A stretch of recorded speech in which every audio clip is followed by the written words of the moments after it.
Hello, good day to you. It's Talkin really, and today's story, I was going to call it, is anybody surprised by this? Because it is true.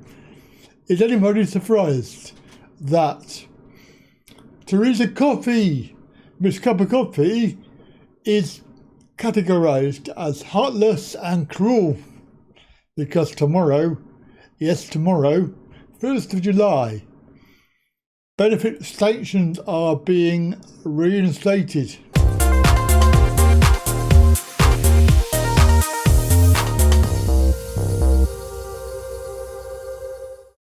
Yes, indeed, the 1st of July, the Tory welfare chief, Teresa Coffey, Miss Cup of Coffee, has been branded heartless and cruel and accused of declaring war on families after she said that sanctions will be reinstated as of tomorrow when job centres reopen. The whole thing is it's going to be a bit of a shock for the 3 million that signed on over the 3-month period. The new people that are newly unemployed, all of them lovely Tory voters, all of them people that voted Tory because they thought that they were going to get Brexit, and now they find themselves on the dole, on universal credit indeed, and they're discovering how bad it is. Well, there's a worse to come, because now they have to go and find a job, and they are going to be encouraged to find work. And you know what that means? They're going to have to take any job that's available, otherwise they will be sanctioned. That's how it works. Basically, if you don't look for a job, you are sanctioned. So this story, the benefit sanctions are set to resume from Wednesday after the Tory welfare chief refused to extend the blanket ban on sanctions. Ms Coffey said it was very important for claimants to commit to look for work and attend appointments at job centres start to reopen as of tomorrow. She insisted that work coaches will prioritise support, and a DWP source insisted that sanctions would not be their focus. Yeah, right. But the DWP secretary's statement was branded heartless, as MPs warned it would heap stress and suffering on families, whilst unemployment soars and people remain having to shield or care for children at home. Sanctions which dock people's benefits if they don't follow the rules were formally halted from March the 30th for around 3 months. And this is for anyone failing to look for work or attend an interview. At the time, the government said the blanket ban would initially be for 3 months and will be reviewed and may be extended. Well, the Miss Coffey has refused Labour's plea for an immediate extension. She told the Commons, "Well, actually it's important that as the job centres fully reopen this week, that we do reinstate the need for having a claimant commitment. It's an essential part of the contract to help people start to reconsider what vacancies there may be. But I know I can trust the work coaches, my job centre managers, who are empowered to act proactively where there will be some people right now who've never had to look for a job in the last 20 to 30 years. They will need careful support tailored to ensure they can start to look for the jobs that are available, and that I hope will become very soon available." Miss Coffey was questioned by the Labour Shadow Works and Pensions Secretary, Jonathan Reynolds. He said, "I do think, however, it is important to recognise that the universal credit they have been processing in this crisis is a significantly different product to usual, and in particular all sanctions and conditionality have been temporarily suspended. That suspension, Mr Speaker, is due to end tomorrow, and at a time when unemployment has risen sharply, when vacancies have dropped, when people are shielding and the schools haven't yet gone back. Threatening people with reducing their financial support if they don't look for jobs is surely untenable. So will the Secretary of State announce an immediate extension?" Guidance on the government website says, "Preparing for and getting a job must be your full-time focus.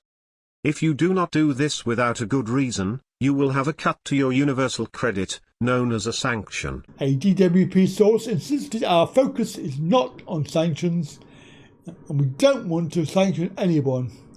They added, claimant commitments will reflect the new normal and the reality of the job market. Labour MP Graham Morris blasted Miss Coffey's announcement, saying the DWP's own estimates suggest that they need 31,000 extra staff to cope with this particular avenue. He said ministers are reintroducing sanctions when the department have nowhere near the required number of staff. Surely this action will heap stress and suffering on claimants and staff alike. DWP Minister Mims Davis replied that the number of work coaches would double and stressed there would be an individual focus on our claimants. But a Labour MP said this is declaring war on many hard-working families who have lost their job in the COVID-19 crisis. Short-sighted and sadistic. Acting Lib Dem leader Ed Davies said it was a terrible decision. Fellow Lib Dem leadership candidate Leda Moran said this is utterly heartless decision. At a time when millions of families are struggling to pay the bills, the government want to introduce harsh benefit sanctions that they know will hit the most vulnerable. The General Secretary of the PCS Union, which represents DWP staff, said, "We've always opposed the use of sanctions. It is counterproductive and cruel policy that punishes claimants when the social security system should be there to help people.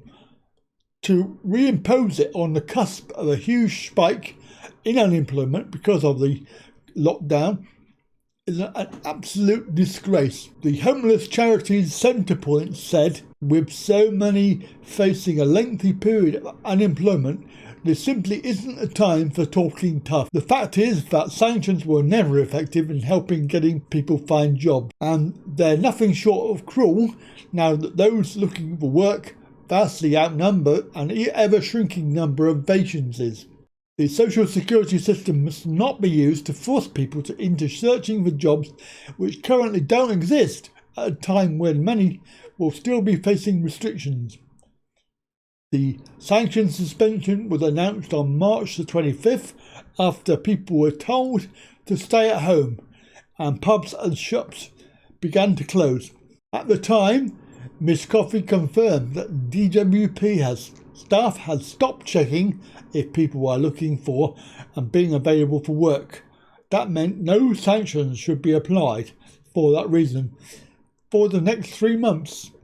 And of course the blanket ban was later confirmed in legislation. More than 3 million people have applied for universal credit since March, roughly doubling the number of people on the benefit. It's understood that job centres will reopen in a staggered way in England from Wednesday, whilst those in Wales and Scotland are reopening as lockdown guidance allows it. Face-to-face appointments under UC are expected to resume under a blended model, allowing social distancing in job centres while phone and digital contact continues. Separately, face-to-face assessments for all sickness and disability benefits were suspended for 3 months from March, and you can watch my other story about that because they have been extended again. Right, so there we go, that's the story. So it is coming in as of tomorrow that if you're on UC, bad luck, because you're going to have to look for a job, otherwise you'll lose your money. Have a good day, and bye for now. Good luck.